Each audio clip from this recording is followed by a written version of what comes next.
अस्सलाम वालेकुम नाज़रीन, आप देख रहे हैं न्यूज़ नाइट। मैं हूं डॉक्टर सजाद बुखारी। नाज़रीन, वफाकी दारुल हुकूमत अरसे दराज से सियासी जमातों की जानिब से और कुछ जत्थों की जानिब से मैसूर कर दिया जाता था।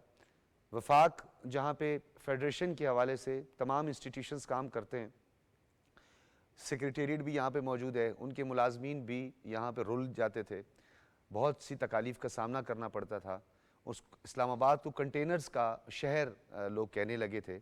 हर तरफ कोई भी सियासी जमात या कोई भी प्रोटेस्टर्स इस्लामाबाद में दाखिल होते थे उसके रेड जोन में। डी चौक के बाद वो 126 दिन का उसमें धरना भी शामिल है और वो वफाकी दारुल हुकूमत को मफलूज करने की कोशिश करते थे। अब ऐसा नहीं चलेगा। इस्लामाबाद में बगैर इजाज़त जलसा करने पर अब जुर्माना भी होगा, कैद भी होगी, सज़ा होगी, 3 साल का जुर्माना होगा अगर इस तरह का कोई अमल यानी जलसा किया गया बग़ैर इजाज़त के। यानी जो एडमिनिस्ट्रेशन है, इंतज़ामिया से बग़ैर इजाज़त के अगर कोई फ़ैसला किया गया, इज्तिमा किया गया तो उस पर 3 साल कैद होगी।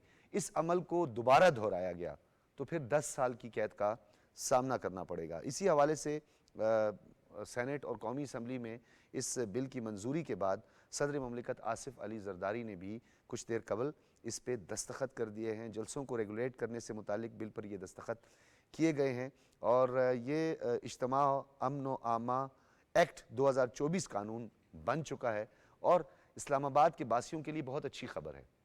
इस्लामाबाद में नकल हरकत पे जिस तरीके से पाबंदी लग जाया करती थी, ताजिर बिरादरी का एक बहुत बड़ा बल्कि ये ताजिर बिरादरी की एक डिमांड थी कि उनके इस मसले का हल तलाश किया जाए। इस पर हम बात करेंगे। ये हमारा आज का पहला मौजू होगा। सुप्रीम कोर्ट ऑफ पाकिस्तान ने कौमी एहतसाब ब्यूरो से मुताल्लिक की गई जो तरमीम बहाल की थी उसका बेनिफिशरी भी जो है अब खुलकर सामने आने लगे हैं और बानी PTI कहते हैं हमें बचा दो। और इसी जो अमेंडमेंट थी, कॉन्स्टिट्यूशनल अमेंडमेंट थी, नैब के हवाले से जो तरमीम की गई थी, उन तरमीम का अब बेनिफिशरी जो है वो बानी PTI नज़र आ रहा है और उन्होंने अदालत से रुजू कर लिया है। पोलियोमाइलाइटिस जो कि एक मूजी मर्ज़ है, पाकिस्तान में कुछ केसेस खैबर पख्तूनख्वा, बलूचिस्तान में और सिंध में भी कुछ केसेस सामने आए हैं, उस हवाले से हम बात करेंगे। लेकिन सबसे पहले बात करेंगे सदर आसिफ अली जरदारी ने वफाकी दारुल हुकूमत इस्लामाबाद में जलसे जुलूसों को रेगुलेट करने से मुतालिक सेनेट और कौमी असम्बली में जो मंजूर हुआ था बिल, उस पर दस्तखत कर दिए। अभी एक कानून बन गया। बाबर गौसी साहब, किस तरह देख रहे हैं आप? इज्तिमा के लिए कम से कम 7 दिन पहले डिप्टी कमिश्नर को दरख्वास्त देना होगी, जलसे का मकाम, शुरका की तादाद, जलसा इज्तिमा का वक्त और मकासद बताना होंगे। क्या लगता है आपको अब ये एक वावेला मचेगा? सोशल मीडिया पे भी ये बात होगी, सियासी हलकों में, सहाफ़ती हलकों में भी अब ये बात होगी। क्या आपको लगता है कि ये जो बुनियादी सियासी कॉन्स्टिट्यूशनल फंडामेंटल राइट्स हैं उसको नुकसान नहीं पहुंचाएगा? अच्छा डॉक्टर साहब, देखिए फंडामेंटल राइट्स की बात तो हम एंड पे ज़रूर करेंगे, इसके ऊपर बात करेंगे।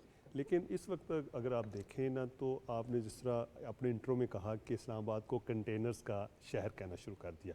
अभी आप देखें कि पिछले आप 2013 से रख लें और जब से प्राइम मिनिस्टर बने मोहम्मद नवाज शरीफ, उसके बाद धरना स्टार्ट हुआ 2014 में, इमरान खान साहब ने स्टार्ट किया। उसके बाद से आपने देखा आज 10 साल हो गए। 10 सालों में आपने कभी देखा है कि इस्लामाबाद का रेड जोन है जो कभी खुला हो? ऐसा नहीं हुआ, क्योंकि एक रीत पड़ गई। जो अपोजिशन में आता था वो वही काम करता था जो कि पहले वाली अपोजिशन करती थी। अब इन्होंने एक कानून साजी इसलिए की है, कानून साजी से अब ये होगा, आप देखें कि इन्होंने रेड जोन का जो एरिया उसको भी बढ़ा दिया। अब फैसल मस्जिद को भी रेड जोन में रख दिया है, 0 पॉइंट तक जो है रेड जोन होगा। ब्लू एरिया को भी रखना चाहिए। ब्लू एरिया को भी रख दिया है रेड जोन, जहाँ तक नया ब्लू एरिया नहीं है, नया ब्लू एरिया नहीं है। उससे आप जो जितना भी है आप देखिए फैसल में जो फैसल एवेन्यू तक सारा रेड जोन में होगा। ठीक है। अभी आप देखें कि अगर ये कानून साजी ना होती तो लोगों का क्या नुकसान होता। अभी आप देखें कि एक ही हमारा रोड जो है मार्गला का, जो रेड जोन में आने के लिए, एंटर होने के लिए होता है, और उसकी भी लाइनें जो हैं वो E7 से स्टार्ट हो जाती हैं। तो अभी कितनी मुश्किलात का सामना करना पड़ता है। अब कानून साजी का क्या फ़ायदा हो? कानून साजी तो उन्होंने अपने लिए नहीं की, कानून साजी की है बेसिकली उन शहरियों के लिए, कैपिटल सिटी के लिए, तमाम बिजनेस। अच्छा, इसी हवाले से मैं मजीद भी बात करूंगा। शर्मिला फारूकी साहबा हमारे साथ मौजूद हैं, रहनुमाए पाकिस्तान पीपल्स पार्टी की। शर्मिला फारूकी साहबा, आपका बहुत शुक्रिया। इस अमेंडमेंट के बाद 2024 का जो अमन इज्तिमा अमन आमा एक्ट जो है उसकी मंजूरी के बाद बहुत सारे सवालात उठेंगे। क्या आपको नहीं लगता कि ये सवालात उभर कर सामने आएंगे कि इसमें कॉन्स्टिट्यूशनल राइट, पॉलिटिकल राइट जो एक सियासी जमात का होता है, जो कि एक पुरअमन एहतजाज रजिस्टर्ड करवाना चाहती है, तो उसके राइट्स को ये उसकी वायलेशन है? जी बहुत शुक्रिया डॉक्टर साहब।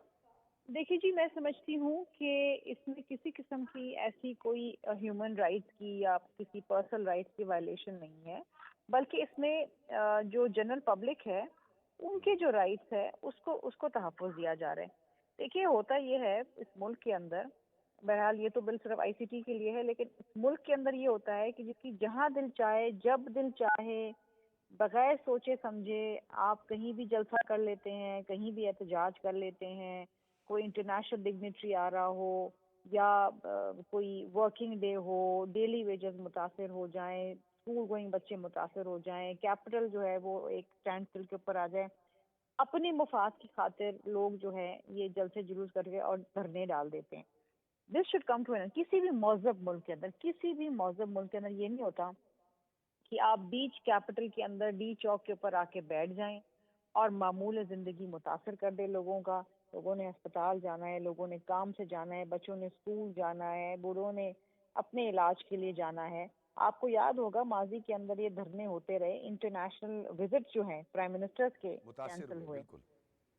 मतलब दिस इज, मैं समझती हूँ ये बहुत अच्छा बिल है। ये शर्मिला बहुत फारूकी पहले आ साहिबा, जाना चाहिए था। पाकिस्तान पीपल्स पार्टी जो है वो भी प्रोटेस्ट कर चुकी है। बिलावल भुट्टो जरदारी साहब की क़यादत में इस्लामाबाद में उन्होंने भी एक बहुत बड़ा प्रोटेस्ट किया था, और उस वक्त बानी पीटीआई जो थे वो बरसरे इक़्तिदार थे। मौलाना साहब जो है वो तशरीफ़ लेकर आए। तो आने वाले दिनों में, क्योंकि आपने देखा एक प्रेसिडेंट सेट हुआ है, कराची में आप लोगों को इसका सामना करना पड़ा। मेरा ताल्लुक बलूचिस्तान से, सूबाई दारुल हुकूमत कोयटा और उसके रेड जोन, कोई भी प्रोटेस्टर्स होते हैं वो वहीं पे पहुंचने की कोशिश करते हैं। तो आपको नहीं लगता कि फिर ये आप सबके लिए जो है ये आने वाले दिनों में सबको ये फेस करना होगा? ये सबको फेस करना होगा और सबको फेस करना चाहिए। देखिए बिलावल भुट्टो जरदारी की एक पुरअमन लॉन्ग मार्च थी। हम कराची से निकले थे और इस्लामाबाद पहुंचे थे। हमने कहीं भी मामूल जिंदगी मुतासर नहीं होने दी। कहीं पर हम बीच शहर के अंदर धरना डाल के नहीं बैठ गए।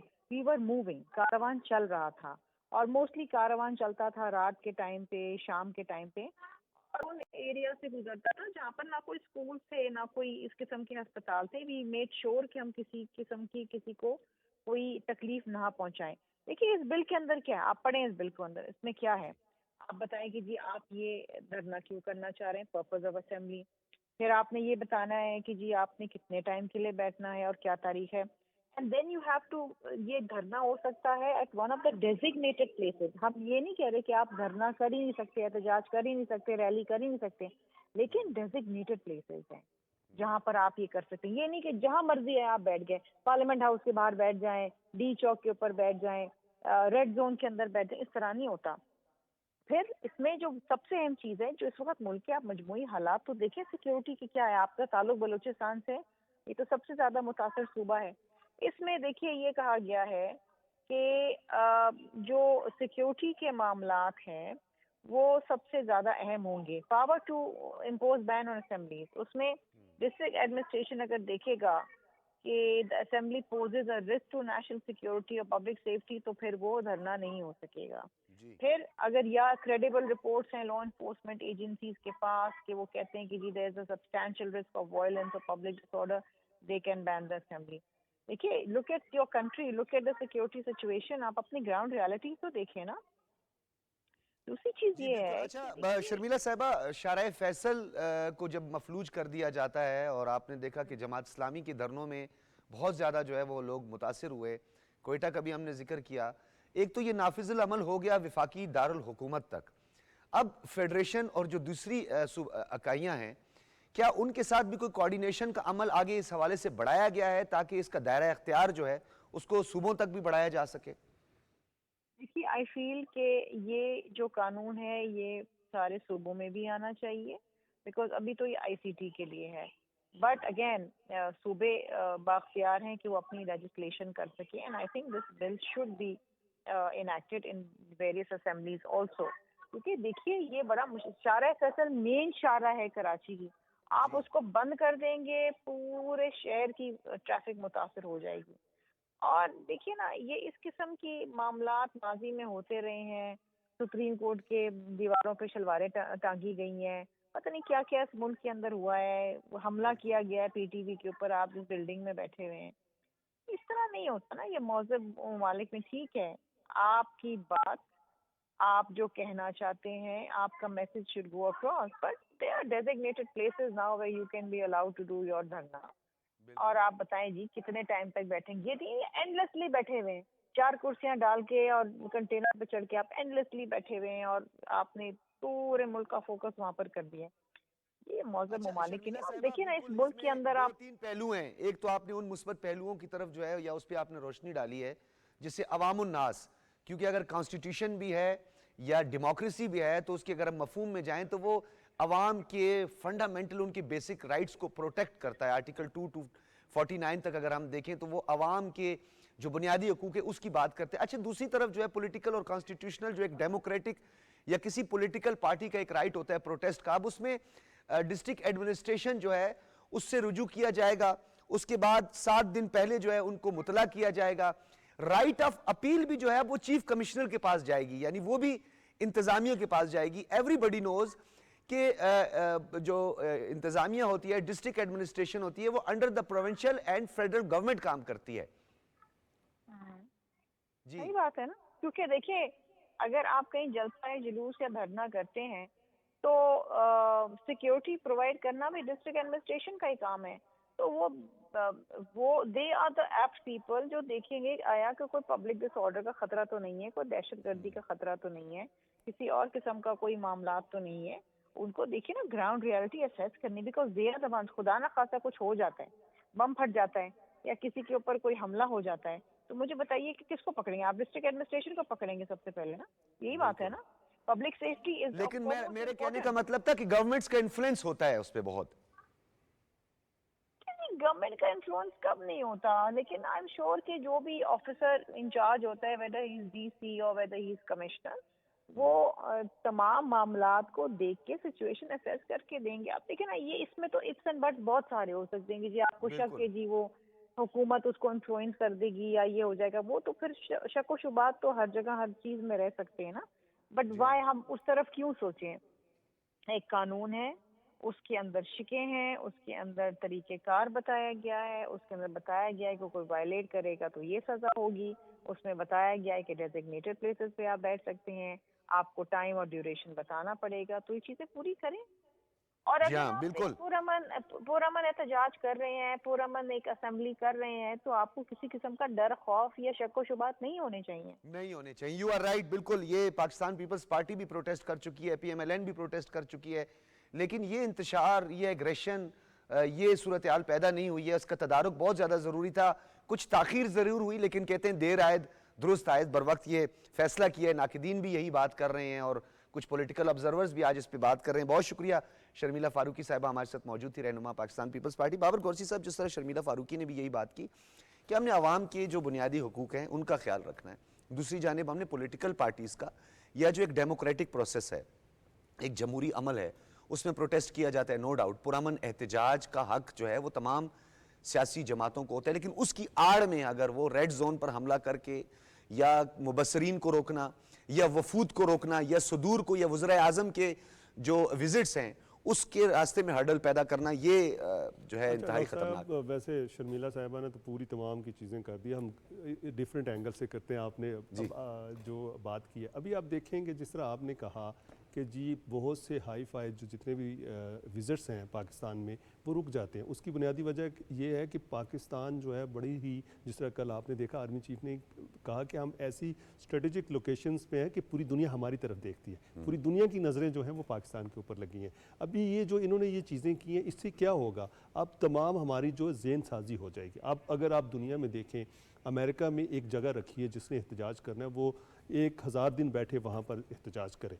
लंदन में ऐसे ही है, पेरिस में ऐसे है, जर्मनी में ऐसे है, और दूसरे जितने भी प्रोग्रेसिव कंट्रीज़ हैं या डेमोक्रेटिक कंट्रीज़ हैं वहाँ पे ऐसे ही है। अगर इन्होंने एक जगह रख दी है संजानी के करीब, तो इसका मतलब है कि अगर हुकूमत को भी जलसा करना पड़ेगा तो वो भी वहीं पे करेंगे, अपोजिशन को करना होगा तो वो भी करेंगे। कोई भी जलसा जो है परेड ग्राउंड में या किसी शाहरा के ऊपर नहीं हो सकेगा, G94 के सामने नहीं हो सकेगा। और दूसरी आपने वायलेशन की बात की है, देखिए ह्यूमन राइट्स की वायलेशंस ठीक है पॉलिटिकल एक्ट में है, लेकिन पॉलिटिकल लोग कितने लोग इकट्ठे कर लेते हैं? 15,000, 20,000, 50,000, 1 लाख तक इकट्ठे कर सकते हैं ना, लेकिन वहाँ पे 1 लाख का जो ह्यूमन राइट्स का जो आप कह रहे हैं कि वायलेशन होती है, तो उसके मुकाबले में 25 करोड़ लोगों की वायलेशन होती है। तो इन्होंने 25 करोड़ की वायलेशन को रोका है। यहाँ पे जी मौजूद हाँ, हैं जो पूरे पाकिस्तान को ऑपरेट करते हैं, वो वफाकी दारुल हुकूमत रेड जोन में है, रेड जोन में है। तो इसलिए फॉरेन ऑफिस रेड जोन में ह्यूमन है। राइट्स वाली कोई ऐसी बात नहीं है। दूसरी ये बात है कि जो कानून पास होता है इसके बाद यकीनन जो है जो अपोजिशन पार्टीज हैं दूसरी हैं वो कोर्ट्स में जाएंगी, कोर्ट उनका फर्दर क्या कहते हैं उसमें चीज़ें कर देगा, अमेंड कर देगा या जो भी करना चाहेगा। तो लेकिन बात यह है कि इस वक्त जो ये किया गया है ये बहुत पहले हो जाना चाहिए था। ये ताखीर जो मैंने भी शर्मिला साहिबा से यही पूछा कि इसमें काफी ताखीर हुई जी, ताखीर जब हमने देख लिया था कि इसलिए हुई पार्लियामेंट की जो है ना खारदार जो तारे हैं उनको कटर्स के जरिए काटा गया, उसकी फेंसिंग को काटने की कोशिश की गई। सुप्रीम कोर्ट के हवाले से आपने देखा है, हम इधर ही होते थे, यहीं पे रात को प्रोग्राम करते थे। 2014 का धरना था, बिल्कुल। उसके साथ साथ वो प्रोफेसर साहब भी थे जो ताहिरुल कादरी साहब भी, जब पीटीवी पे हमला और यहाँ पर हम जब शो करके जाते थे हम खुद सिक्योर बाहर निकलते तो हम बोलते थे हम सिक्योर नहीं हुआ यहाँ पे 2014 में।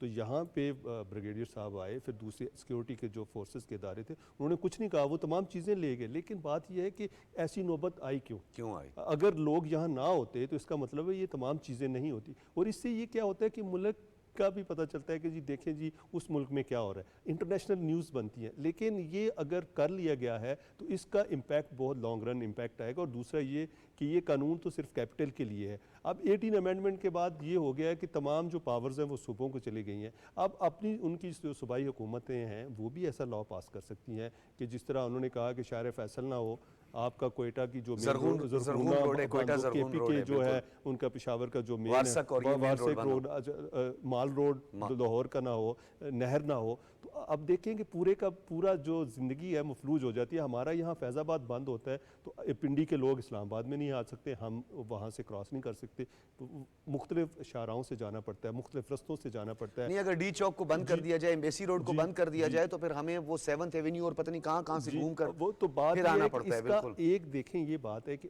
हर आदमी को इसका फ़ायदा होगा।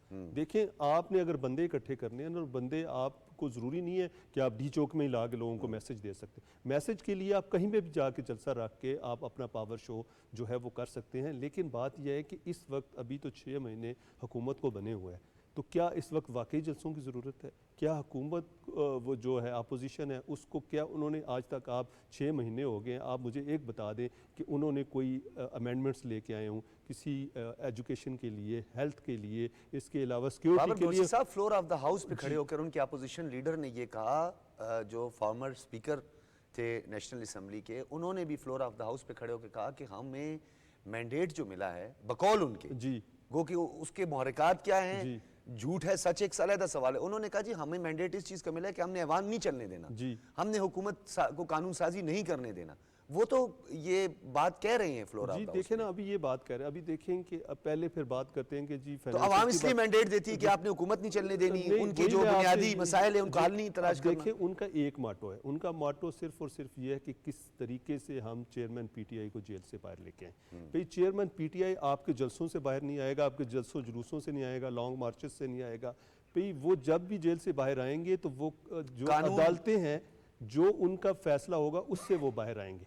और दूसरी बात यह है कि अगर आपने हुकूमत को मतलब तंग करने की कोशिश करनी है, पहले भी आपने इन्होंने कर लिया, पिछले देखें 2022 से कर रहे हैं, जब से पीडीएम की हुकूमत थी तो मुल्क को कितने नुकसान हुए, मुल्क को फाइनेंशियल आप देखें कितना नुकसान हुआ, सिक्योरिटी वाइज आप देखें कितना नुकसान हुआ।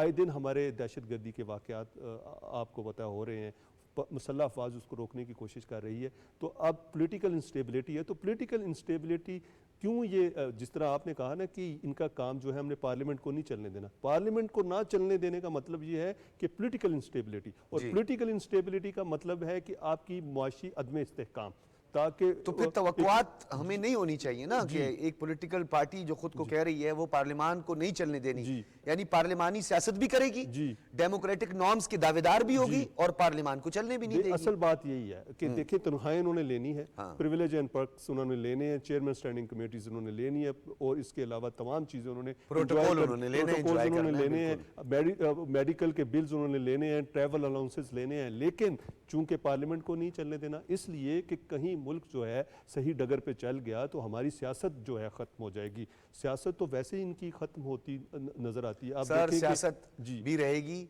अगर अक़दार रहा, जी तहजीब रही, तमद्दुन रहा, गुफ्तार जो है वो अच्छा रहा और रियासत जो है वो कायम रही तो सियासत भी होती रहेगी। लेकिन बदकिस्मती यहाँ है कि अपने पॉलिटिकल ऑब्जेक्टिव के लिए ये सबको हम रोनते चले जा रहे हैं, जो कि इंतहाई ख़तरनाक है। और डेफिनेटली बानी पीटीआई को और पीटीआई को इस चीज़ का एहसास ज़रूर करना चाहिए। जिस तरह बाबर गोरसी साहब ने बड़ा अहम नुक्ता उठाया कि प्रोटेस्ट करके तो आप बानी पीटीआई को बाहर निकालने से रहे।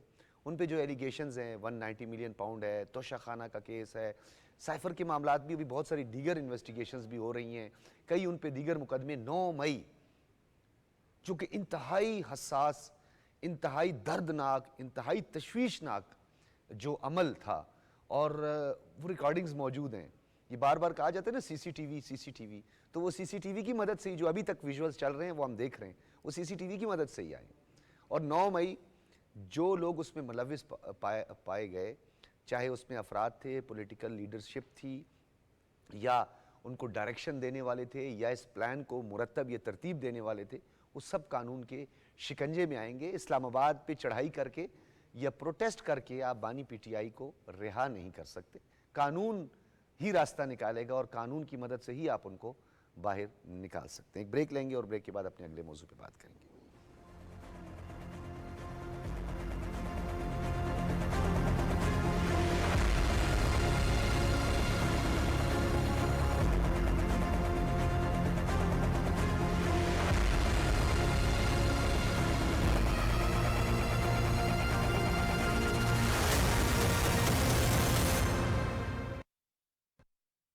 रहमतुल्लिल आलमीन सल्लल्लाहु अलैहि वसल्लम कुल पाकिस्तान नातिया मुकाबला 2024।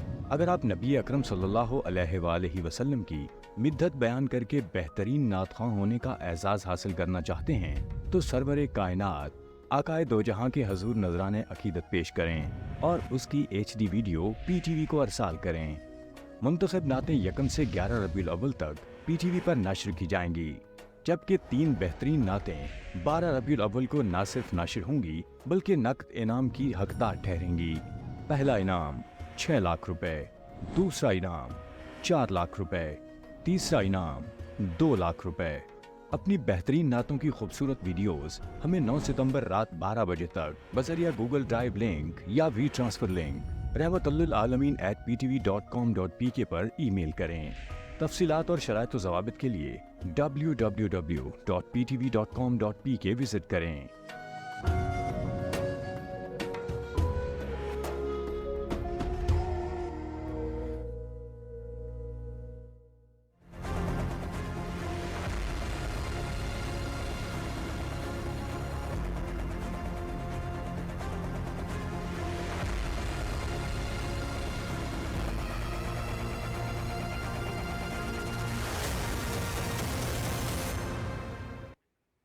वेलकम बैक नाजरीन। हम बात करेंगे पाकिस्तान में चीन के सफ़ीर ने आला सतही वफ्द के हमरा न्यूक्लियर पावर प्लांट K2 और K3 कराची का दौरा किया है। ये वफ्द उनके साथ था और chairman Pakistan atomic energy commission doctor Raja Ali Raza Anwar ने मोअज़्ज़ज़ मेहमानों का इस्तकबाल किया। ये दोनों पावर प्लांट्स दोस्त मुल्क चीन के ताउन से कायम किए गए हैं और कौमी ग्रिड को मजमूई तौर पर 2200 मेगावाट बिजली की फराहमी कर रहे हैं। जिस तरीके से जो मियाँ वाली का पावर प्लांट है, इसी तरीके से K2 और K3 इसमें अब मज़ीद गुंजाइश भी है और ये सस्ती तरीन बिजली है। और जो पावर हाउसेज़ हैं इसकी के हवाले से मैं आपको ये बात नाज़रीन बताता चलूँ कि जो दीगर पावर प्लांट्स हैं वो बाज़ औक़ात ज़्यादा लोड आने के बाद ट्रिप कर जाते हैं, मसाइल उसमें पैदा होते हैं। लेकिन न्यूक्लियर पावर प्लांट के हवाले से जिस तरीके से काम किया गया है, इसमें किसी किस्म का कोई ट्रिप नहीं है, बिला तातुल जो है वो बिजली की फराहमी को यकीनी बनाया जाता है। और चीनी वफ्द को पाकिस्तान के न्यूक्लियर पावर प्रोग्राम के हवाले से ब्रीफिंग दी गई। अपने इस्तकबालिया कलमात में chairman Pakistan atomic energy commission doctor Raja Ali Raza Anwar ने कहा कि चीनी मेहमानों का ये दौरा पाकिस्तान और चीन की हुकूमतों के दरमियान बढ़ते हुए जोहरी ताउन का अकास है। इस मौका पर पाकिस्तान एटॉमिक एनर्जी कमीशन की तरफ से पाकिस्तान के न्यूक्लियर पावर प्रोग्राम के बारे में तफसीली आगाह भी किया गया। नाज़रीन, ये बड़ा अहम है। जो न्यूक्लियर पावर प्लांट है ये सस्ती तरीन बिजली, यानी हम हाइडल की बात करते हैं तो न्यूक्लियर पावर प्लांट्स के ज़रिए भी मुझे ये खुद शर्फ हासिल हुआ कि मैंने इसका विज़िट किया, वहाँ में जाके देखा ये पूरा इसका इनका क्या मैकेनिज़्म है, किस तरीके से ये बिजली प्रोड्यूस की जाती है, और इसके बारे में, इसकी एफिकेसी के बारे में बात करें, इसकी कैपेसिटी के बारे में बात करें, या इसमें मज़ीद अब कितनी गुंजाइश है, तो इसमें मज़ीद गुंजाइश भी है। और हुकूमत को भी इस हवाले से गैर मामूली फ़ैसले करने चाहिए, क्योंकि जहां हम हाइड्रल एनर्जी की तरफ बढ़ रहे हैं, हम विंड की तरफ जा रहे हैं, हम सोलराइजेशन की तरफ जा रहे हैं, मतबादिल ज़राए को हम तलाश कर रहे हैं, तो जो न्यूक्लियर पावर प्लांट्स हैं हमारे, ख़ास तौर पर मियाँ वाली में और ख़ास तौर पर कराची में, इस पर मज़ीद गुंजाइश है कि इसमें हम 2600 कुछ मेगावाट के भी छोटे छोटे सेक्शन उसमें बनाए गए हैं, उस पर काम करने की ज़रूरत है, ताकि ज़्यादा से ज़्यादा बिला तातुल, जैसे कि मैंने आपको बताया कि इसमें टेक्निकल फॉल्ट्स बहुत कम ना होने के बराबर होता है, यानी बिला तातुल जो है वो बिजली की फराहमी को यकीनी बनाया जाता है। चीन जो पाकिस्तान के एनर्जी सेक्टर में बहुत ज़्यादा काम कर रहा है, जब सबसे पहले बेल्ट एंड रोड इनिशिएटिव लिया गया और चाइना पाकिस्तान इकोनॉमिक कॉरिडोर के तहत 46 बिलियन डॉलर की इन्वेस्टमेंट हुई, तो 30 बिलियन डॉलर से ज़ायद जो है वो सिर्फ एनर्जी सेक्टर के लिए रखे गए थे। और PMLN की हुकूमत थी और साबिक वज़ीर आज़म मोहम्मद नवाज शरीफ ने अंतक मेहनत के बाद और इस पूरी टीम के साथ मिलकर 11,000 मेगावाट बिजली नेशनल ग्रिड में शामिल की। अब हमारे पास गुंजाइश बहुत है और हम न्यूक्लियर पावर प्लांट्स की मदद से जो है वो बिजली का हुसूल को यकीनी बना सकते। डिस्ट्रीब्यूशन लाइन लॉसेस की जो मेन वजह है ट्रांसमिशन लाइन, उस पर जो है वो ज़्यादा काम करने की ज़रूरत है। नाज़रीन, पाक चीन ताल्लुकात के हवाले से पाकिस्तान जो है एनर्जी सेक्टर में चाइना के साथ मिलकर बहुत काम कर रहा है। चाइना खुद जो था पहले कोल पावर प्लांट्स पे था, वो भी शिफ्ट कर रहा है और वो भी असरे हाजिर के तकाज़ों की तरफ बढ़ रहा है।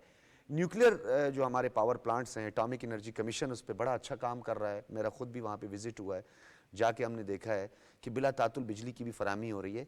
चीन पाकिस्तान के इन इकदामात को किस तरह देखते हैं और आने वाले दिनों में, क्योंकि एक दूसरे का मॉडल अडॉप्ट किया जाता है, हम पुराने दोस्त हैं। आप देखेंगे जो चाइनीज़ हैं वो शहबाज शरीफ को शहबाज स्पीड इसीलिए कहते थे कि जब उनके तमाम डेलीगेशंस आते थे, एनर्जी के शोबे की बात है, जब आपने खुद कहा कि नवाज शरीफ साहब ने 2013 से रख के एनर्जी पे बड़ी बहुत ज़्यादा मेहनत की और उसकी वजह से लोड शेडिंग ख़त्म हुई।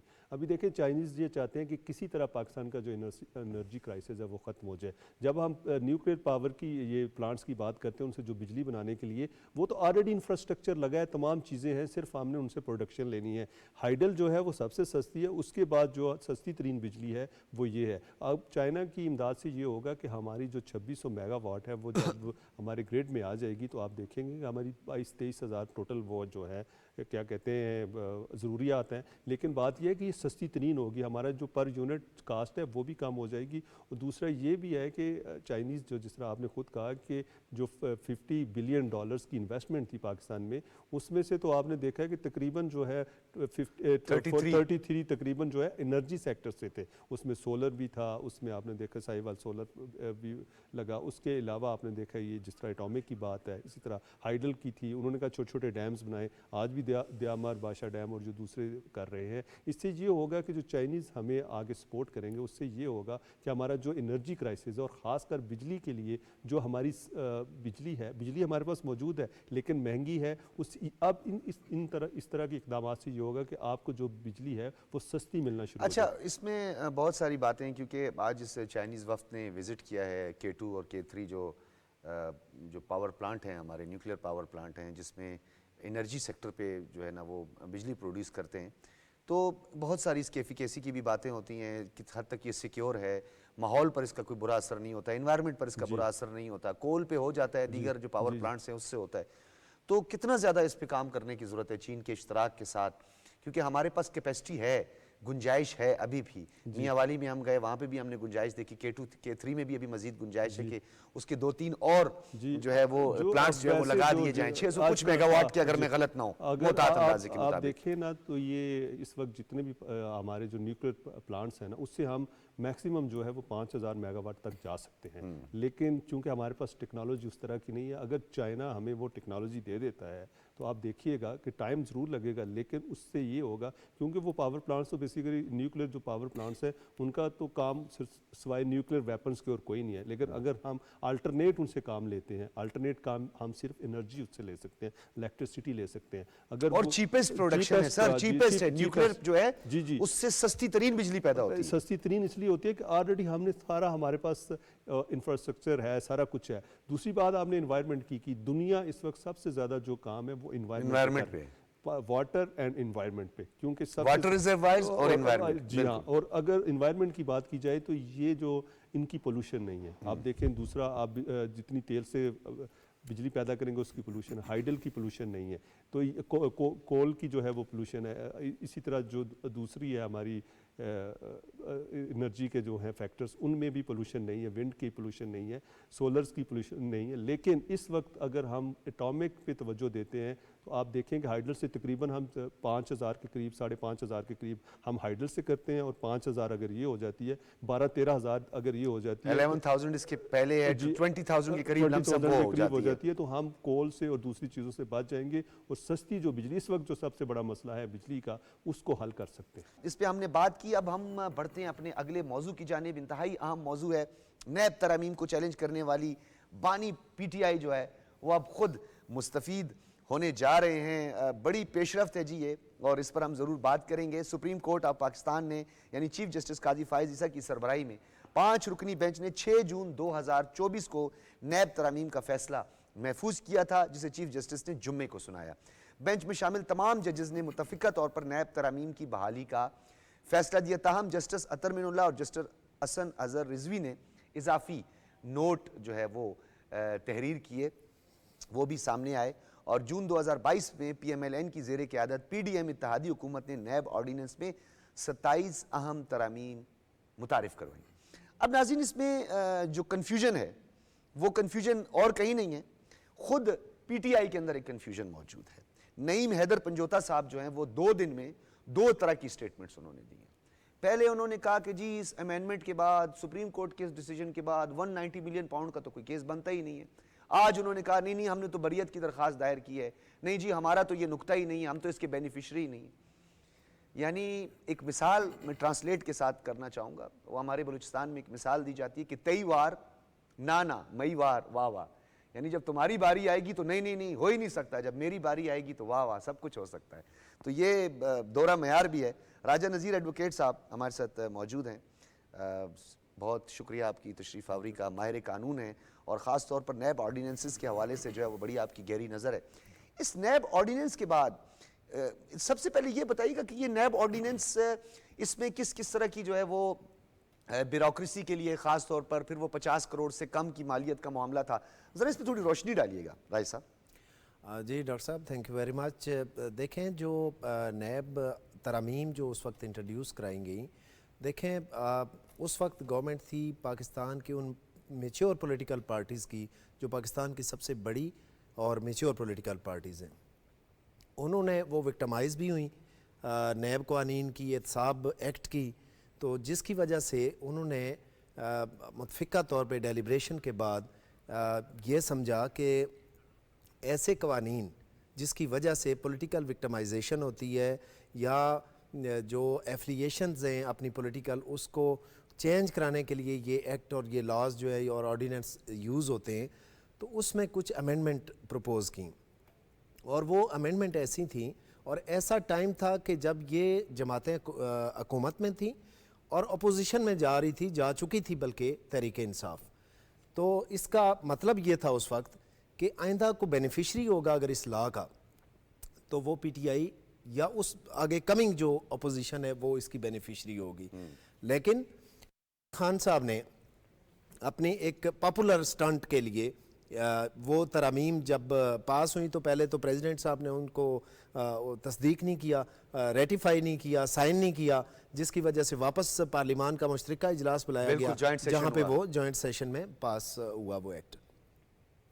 तो वो फिर इन्होंने क्या किया कि उन एक्ट्स को अपना फेस सेविंग के लिए एक पॉपुलर वो चूँकि इन्होंने एक स्टंट्स और मुख्तलिफ मोटो लेके चल रहे थे, उस फेस सेविंग के लिए ये पिटीशन लेके आगे उन अमेंडमेंट्स को चैलेंज कर दिया। हालांकि वो अमेंडमेंट्स वो किस तरह की थी, उसमें अपॉइंटमेंट ऑफ चेयरमैन नैब उसको फेयर बनाया गया, उसमें जो रिमांड था वो 90 डेज से कम करके 40 डेज किया गया। बिल्कुल। उसके बाद इंक्वायरी स्टेज पे ह्यूमिलिएशन और और ये harassment सुप्रीम से कोर्ट रोका के गया। वर्डिक्ट्स हैं कि उन्होंने खुद कहा कि ड्रैकोनियन लॉ हैं। जी, और ये ऐसी अमेंडमेंट्स थी कि जिसका वाकई बेनिफिट होता था ये उन लोगों को। तो 190 मिलियन पाउंड में कैसे बेनिफिशियरी हो सकते हैं? क्योंकि एक तरफ तो ये कहा रहा है 50 करोड़ तक का जो मामला होगा करप्ट प्रैक्टिसेस का, किकबैक्स का या जो भी होगा, तो वो नैब के सुपुर्द किया जाएगा। बाकी एंटी करप्शन और एफआईए जो है वो उनसे राब्ता किया जाएगा। जी जी, इसमें जो मिनिमम था कि 500 मिलियन जो मिनिमम थी उसके लिए, कि उससे ऊपर के जो इश्यूज़ हैं उनको नैब जो इंटेरोगेट करेगी, बाकी जो है रूटीन के जो इंस्टीट्यूशंस हैं, जो अदारे हैं, उसको प्रोब करेंगे। तो ये था।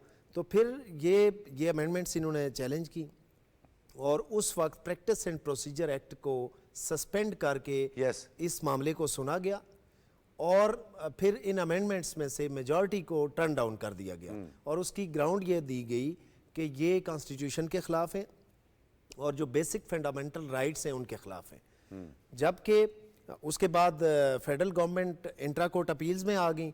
वो इंट्रा कोर्ट अपील्स चली, उस पर गवर्नमेंट का मौका फॉर दिगर पार्टीज़ को सुना गया और उसके बाद ऑनरेबल सुप्रीम कोर्ट ने 1-2 दिन पहले इस पे जो जजमेंट आई है 5 रुकनी बेंच की एडेड बाय चीफ जस्टिस काजी फायज ईसा साहब, उस पे जजमेंट आई है और उन अमेंड्स उस जो डिसीजन था उसको टर्न डाउन कर दिया गया है, उसे सेट असाइड कर दिया गया है और जितनी अमेंडमेंट प्रपोज की गई थी और पास हुई थी उन सब को रिस्टोर कर दिया गया। ठीक है। तो अब ये है कि अब देखें कि इसका जो पहली बात है कि इससे एक साबित ये हुआ कि जितनी तरमीम थी वो आइन के ख़िलाफ़ नहीं थी। उसके बाद दूसरी चीज़ के जो बेसिक फंडामेंटल राइट्स का ग्राउंड लिया गया था, ऑनरेबल कोर्ट ने ये हेल्ड किया है कि वो उन बेसिक राइट्स के ख़िलाफ़ भी वो अमेंडमेंट्स नहीं थी।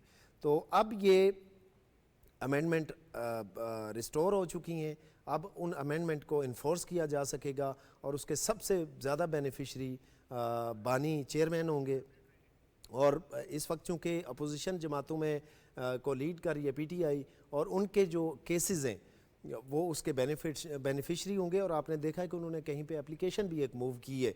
उन्होंने कहा है कि ये जो अमेंडमेंट्स जो की गई थी उस नैब ऑर्डिनेंस में, बिल्कुल उनका बेनिफिट जो है वो हमें दिया जाए।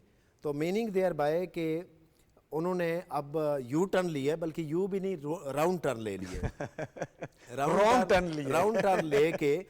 टर्न लेके अब उन्हीं के साथ चल पड़े हैं और बल्कि उनका बेनिफिट्स अब सीख करने की कोशिश कर रहे हैं कि उसका फ़ायदा हमें दिया जाए। सर, लकीर की फ़कीर काफ़ी हद तक जो है वो हम बन चुके हैं और हम ये कहते हैं कि बस हमें जो अच्छा लगता है, जो पॉपुलर है, वो चाहे पुठा करे, सजा करे, राइट चले, लेफ्ट चले, बस हमने तो उसके पीछे चलना है। असल में ये कोई मंतक है, ये कोई नजरिया है, ये तो अफसोसनाक है इंतहाई। डॉक्टर साहब बिल्कुल ऐसे ही है। पीटीआई और स्पेशली बानी चेयरमैन हमेशा उस बात को लेके चले जो पॉपुलर थी और उसको कैश करने की उन्होंने कोशिश की, लेकिन ये जो तरमीम थी उनको जो चैलेंज किया आज उन्हीं के गले है और आज वो मौक़िफ़ लेके जो सुप्रीम कोर्ट गए थे उसमें अब उनको फेस सेविंग के लिए जो है वो मेरे ख्याल में उन्हें अब जगह नहीं मिलेगी। बाबर गौसी साहब, इन तरमीम के हवाले से बहुत सारी बातें होती रही, इसे गुनाह कबीरा करार दिया गया और कहा गया कि जी ये चंद ख़ानदान अपने फ़ायदे के लिए, करप्शन छुपाने के लिए, मतलब ये एक बयानिया गढ़ा गया ना।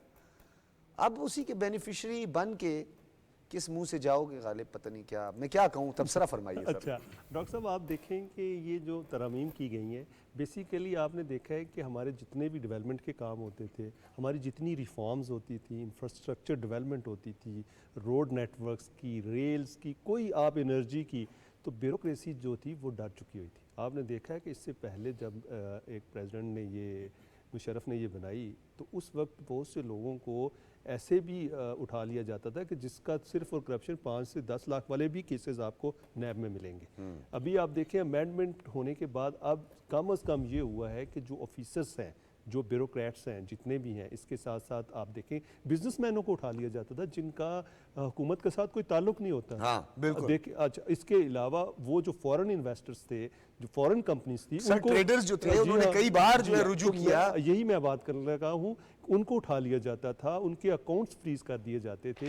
ये कहाँ का कानून था? ये तो अंधा कानून था। अभी तो आप देखें कि सही इन्होंने कहा कि 500 मिलियन यानी कि 50 करोड़ से कम के ऊपर वो आप हाथ नहीं डाल सकेंगे। अभी आप देखेंगे इससे क्या होगा, ब्यूरोक्रेट्स जो हैं आप देखेंगे जो डेवलपमेंट के काम है, इंफ्रास्ट्रक्चर डेवलपमेंट है, ट्रेडर्स हैं, बिजनेसमैन हैं, फॉरेन इन्वेस्टर्स हैं, उनको अब कोई डर नहीं रहेगा। अब इनके ये तमाम केसेस जो हैं ये FIA सुनेंगी, इसी तरह एंटी करप्शन सुनेंगी और इस तरह के जितने भी वो होंगे आप देखेंगे जो इन्फोर्समेंट एजेंसीज हैं वो सुनेंगी। अब हुआ दूसरा ये है कि जो इससे ऊपर के केसेस होंगे उसको भी ये होगा कि जो आपने देखा है कि जो हमारी फेडरल हुकूमत है उससे पहले इन्वेस्टिगेट भी करना पड़ेगा आपको। इन्वेस्टिगेट करना पड़ेगा। ये नहीं है कि मैंने डॉक्टर साहब को गिरफ्तार कर लिया उसके और बाद आप बताएं कि ये कहां से आया और किधर से आया। पहले आप इन्वेस्टिगेट करेंगे उसके बाद ये करेंगे। इन लॉ के पास होने से अब आप देखते हैं कि जी बेनिफिशरी जो हैं वो तहरीक इंसाफ के बानी भी अच्छा, हैं। बहुत शुक्रिया आपका बाबर गोरसी साहब, सीनियर तजज़ियाकार हमारे साथ मौजूद थे, राजा नज़ीर एडवोकेट साहब आप भी हमारे साथ मौजूद हैं। आप दोनों हज़रात का शुक्रिया। नाज़रीन, दीगर जो मौज़ूआत हैं उन पर भी थोड़ी सी हम बात करेंगे। पाकिस्तान में इस साल पोलियो का एक और केस रिपोर्ट हुआ है जिसके बाद रवां साल पोलियो केसेस की तादाद में इजाफा हो गया है और अब ये तादाद 17 को पहुँच गई है।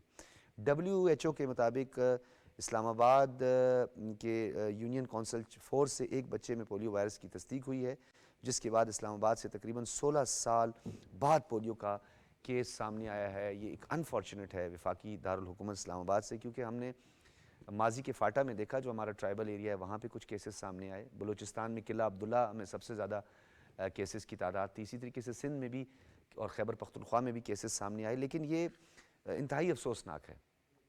सबसे ज़्यादा अगर किसी वर्कर ने जाम शहादत नोश किया, अगर माइनिंग के बाद अगर हुआ है, तो वो पोलियो वर्कर्स जिन्हें निशाना बनाया गया दहशतगर्दों की जानिब से, जो कि एक अवेयरनेस का प्रोग्राम कर रहे थे, जो लोगों को कतरे पिला रहे थे, उनके बच्चों को माजूरी से बचाने की कोशिश कर रहे थे, उन पर हमला आवर हुए। मैं ज़ाती तौर पर बल्कि हम सब उनको भी खराज तहसीन पेश करते हैं उन शोधा को कि जिन्होंने इस कैंपेन के दौरान जाम शहादत नोश किया है। उसमें हमारे कानून नाफिज करने वाले इदारे, बिलखुसूस पुलिस और ऐसे वर्कर्स शामिल हैं जो नान शबीना के लिए ये सब कुछ कर रहे थे और एक जज्बे के तहत भी ये सब कुछ कर रहे थे।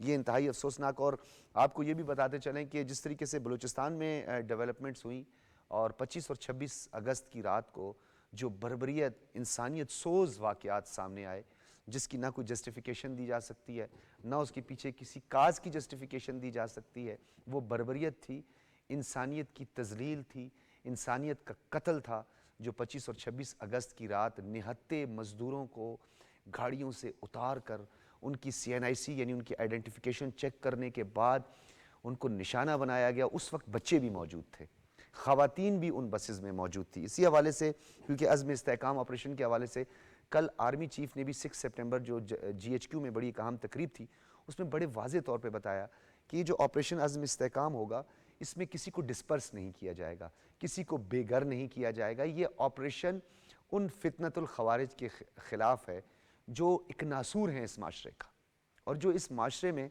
फितने को फ़रोग़ देते हैं। उसकी काफ़ी तफसीलात हैं। इसी हवाले से वज़ीर आला बलूचिस्तान मीर सरफराज बुगटी और deputy chairman senate Sayedal Khan Nasir की मुलाकात हुई है। सियासी, समाजी और अमन अमाल की सूरत हाल पर तबादला ख्याल हुआ है और डेफिनेटली जो इस वक्त डिप्टी चेयरमैन, उनका भी मैं आपको बताता चलूँ, सैयदाल खान नासिर साहब, जिनका ताल्लुक PMLN से है और अरसे दराज से वो PMLN के साथ एक नज़रियाती तौर पर जो है वो जुड़े हुए हैं, इंटैक्ट हैं। मुश्किल हालात भी उन्होंने देखी, प्रॉब्लम्स भी उन्होंने देखी, फेस की। उनको बलूचिस्तान के जो मौरूज़ी हालात है उनका पता है। मीर सरफराज बुगटी साहब, जिनका ताल्लुक डेरा बुगटी से है, वो भी बलूचिस्तान के हालात को बेहतर समझते हैं। सूबाई वज़ीर दाखिला रह चुके हैं, वफाकी वज़ीर दाखिला रह चुके हैं, चीफ़ मिनिस्टर बलूचिस्तान हैं।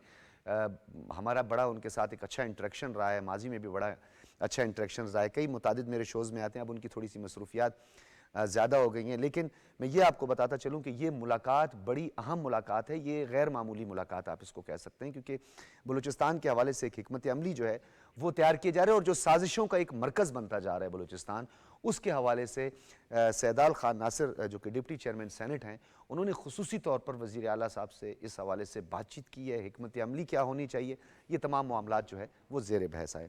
नाज़रीन, न्यूज़ नाइट में गुफ्तगू को इख्तितामी लम्हात की जानिब बढ़ाते हुए आपसे इजाज़त लेंगे। प्रोग्राम का फ़ीडबैक ज़रूर दीजिएगा। इजाज़त दीजिए, अल्लाह हाफ़िज़।